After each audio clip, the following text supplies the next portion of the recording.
Hey guys, welcome back to our channel. आज हम देखने जा रहे हैं इंडियन कॉन्ट्रैक्ट एक्ट 1872 के बारे में।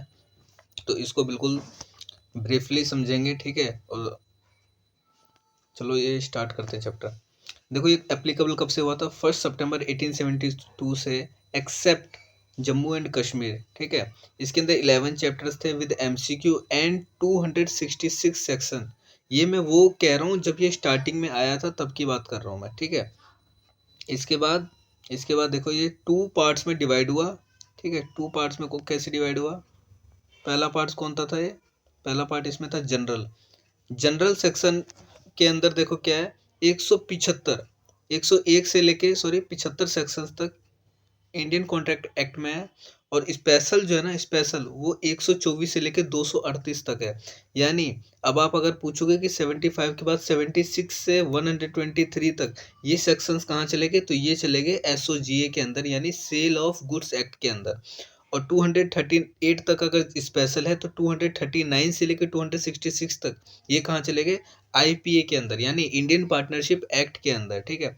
एक हमारा इसमें निकल के आता है लैटिन मैक्सिम, ठीक है।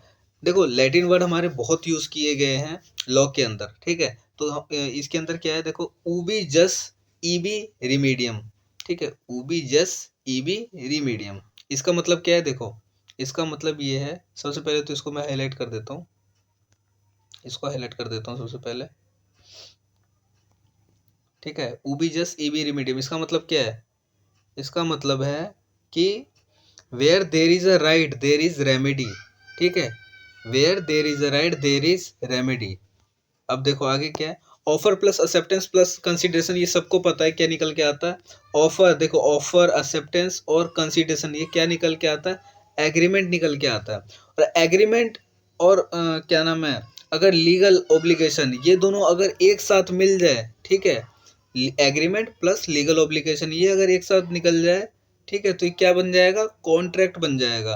लीगल ऑब्लिगेशन हमारा क्या होता है? इन्फोर्सिबिलिटी, यानी लॉ के दायरे में होनी चाहिए वो चीज़, ठीक है, लॉ के खिलाफ नहीं होनी चाहिए, ठीक है। तो वो क्या होता है? इन्फोर्सिबिलिटी, यानी इन्फोर्स्ड इन कोर्ट होता है वो चीज़, ठीक है।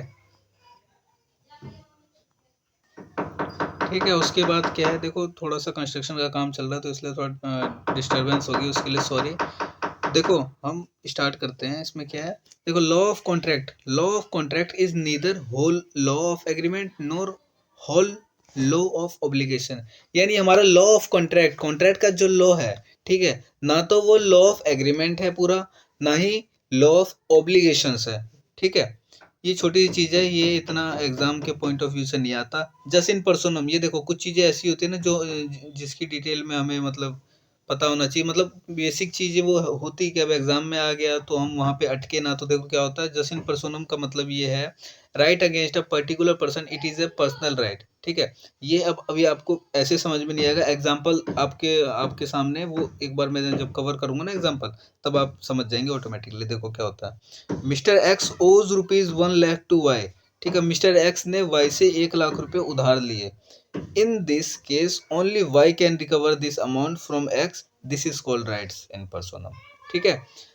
एक्स ने वाई से 1,00,000 रुपये लिए, इस केस में क्या होगा? सिर्फ वाई एक्स से पैसे क्लेम कर सकता है, रिकवर कर सकता है। तो ये क्या हुआ? राइट इन पर्सोनम, ठीक है। जस्ट इन रेम क्या होता है हमारा? जस्ट इन रेम हमारा right over a particular thing against the whole world, nobody in world can disturb him in his right, ठीक है। पर्टिकुलर थिंग राइट, उसका राइट जो है ना वो हर चीज पे है, कोई भी उसके पोजेशन या उसकी चीज पे डिस्टर्ब नहीं कर सकता होल वर्ल्ड के लिए, मतलब उसके पास राइट है, ठीक है। एग्जांपल देखो क्या, K owns a flat in Chennai, K ने चेन्नई में एक फ्लैट लिया, he is entitled to quiet possession and enjoyment, ठीक है। एंजॉयमेंट कर रहा है वो अपने पोजेशन का, उस प्रॉपर्टी का एंजॉयमेंट कर रहा है। दिस इज कॉल्ड क्या है? राइट्स इन रैम, यानी अपनी चीज का वो क्या कर रहा है? एंजॉयमेंट कर रहा है, ठीक है। लैटिन वर्ड हमारा, देखो, Latin word quid pro Q, आपको इसके अंदर मैंने पहले बताया लैटिन वर्ड बहुत मिलेंगे, बहुत आपको देखने को मिलेंगे।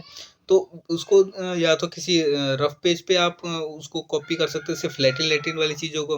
देखो, एक ऐसा कॉपी बनाया करो जिसके अंदर क्या होती है, क्या होता है कि लैटिन वर्ड और केस लॉ जो होते हैं ना, वो उसके अंदर लिख लो।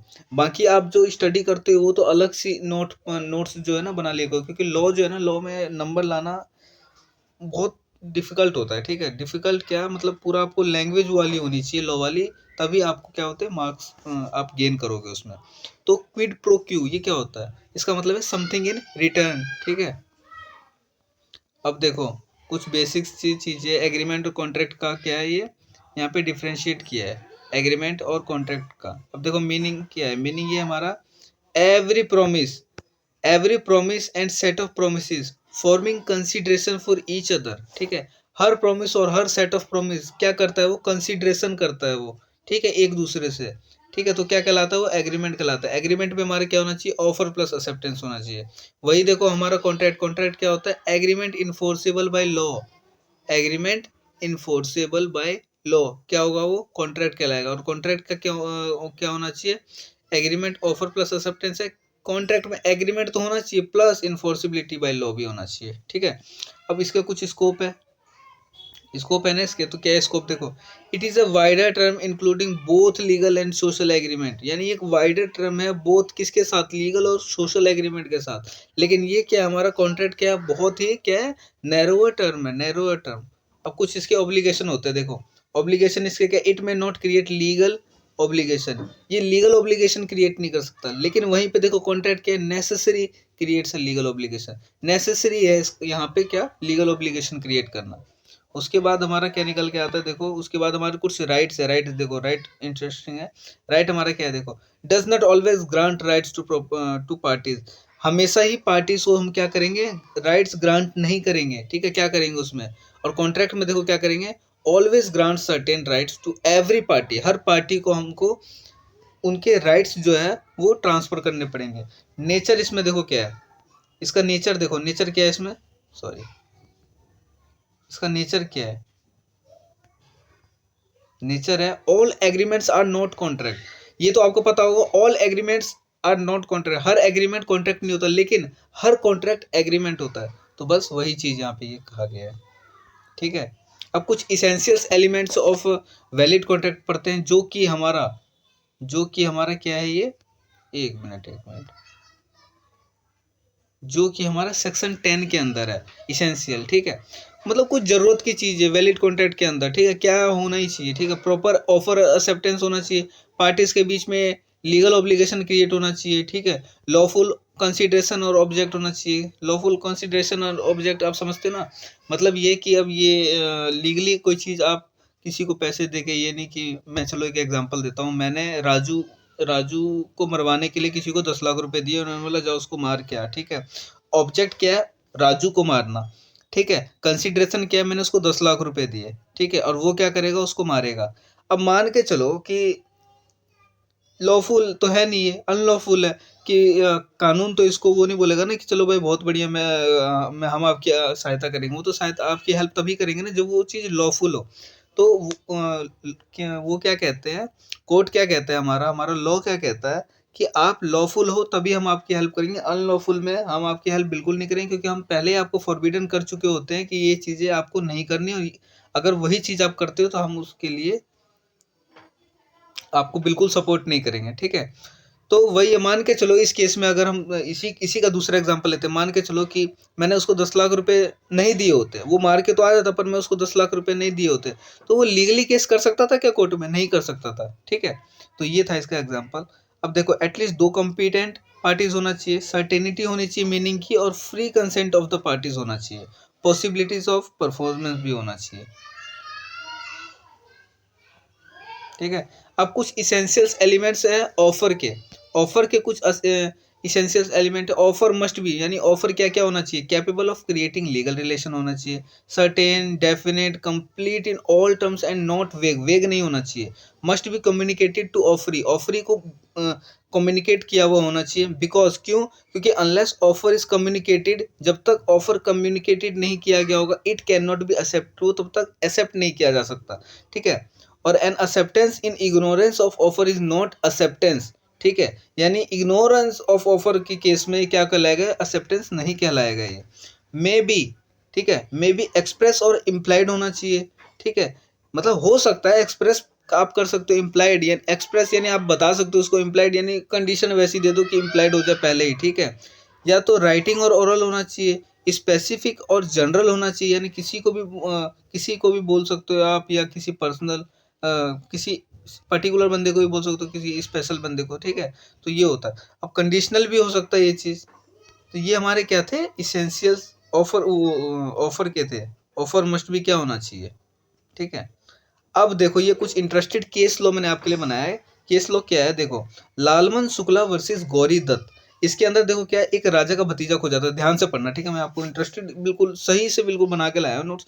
एक राजा का भतीजा खो जाता है, तो राजा का सिपाही, देखो हर किसी का देखो चाटुकार तो होता है ना, आपने सुना होगा चाटुकार होता है। तो राजा का सिपाही उसको ढूंढने चला जाता है बिल्कुल ही, कि मैं ढूंढ के लाऊंगा। उसके जाने के बाद राजा क्या करता है, अनाउंसमेंट कर देता है कि जो भी मेरे भतीजे को ढूंढ के लाएगा उसको मैं क्या दूंगा, 500 सोने के कॉइन्स दूंगा मैं। तो सिपाही उस बच्चे को जो है ना ढूंढ के ले आता है और राजा को कहता है कि ये लो राजा, आपका भतीजा। तो उससे क्या हो जाता है, राजा बहुत खुश हो जाता है। उसके बाद क्या होता है कि हमारा जो सिपाही होता है ना, सिपाही को पता चलता है कि इसने, राजा ने क्या किया था, 500 कॉइन्स का ऑफर किया था। तो जाके राजा को कहता है कि राजा राजा, आपने 500 कॉइन्स का जो ऑफर दिया था, तो मैं तो ढूंढ के लिया है। मतलब उसको लालच हो जाता है ना एक। अब किसी को भी पता चलेगा कि भाई ठीक है, ऐसा ऑफर रखा गया, तो कोई भी, किसी को भी लालच आएगा। तो जाके जब बोलता है तो राजा भी उसको बोलता है ना। राजा देखो, राजा क्या बोलता है, देखो ये देखो, राजा यहाँ पे बोलता है, राजा उसको कहता है, जब सिपाही को ऑफर पता ही नहीं था, यहाँ देखो, जब सिपाही को ऑफर पता ही नहीं था तो एक्सेप्ट कैसे करेगा। यानी इस केस में क्या है, ऑफर का पता होना चाहिए। मतलब इंपॉर्टेंट है ये चीज कि ऑफर का पता होना चाहिए, क्या नाम है, एक्सेप्टेंस से पहले। अगर आपको ऑफर ही नहीं पता तो आप ऑफर को एक्सेप्ट कैसे करोगे, ठीक है। तो ये था लालमन शुक्ला और गौरी दत्त का बहुत बेहतरीन केस लॉ, ठीक है। दूसरा केस लॉ हमारा निकल के आता है कार्लिल। ये देखो, कार्लिल, एक minute, Carlill versus carbolic smoke ball company. इस केस में क्या होता है, कार्बोलिक स्मोक बॉल कंपनी नामक एक कंपनी होती है जो दावा करती है कि हमारे प्रोडक्ट को कोई अगर यूज करता है, उससे अगर किसी चीज को कुछ होता है, ठीक है, तो उसका पूरा खर्च जो होता है ना, पूरा खर्च हम बियर करेंगे। तो उसी केस में कार्लिल जो है ना, कार्लिल इसको यूज करता है, और कार्लिल को जब कुछ होता है तो क्या करते हैं, कंपनी उसको क्या करते हैं, उसका क्लेम ले लेती है, ठीक है। तो आज के लिए बस इतना ही। होप करता हूँ आपको वीडियो पसंद आई होगी। वीडियो को लाइक करो, सब्सक्राइब, चैनल को जरूर सब्सक्राइब करना, ठीक है। चलो मिलता हूँ नेक्स्ट वीडियो में, टिल देन बाय बाय।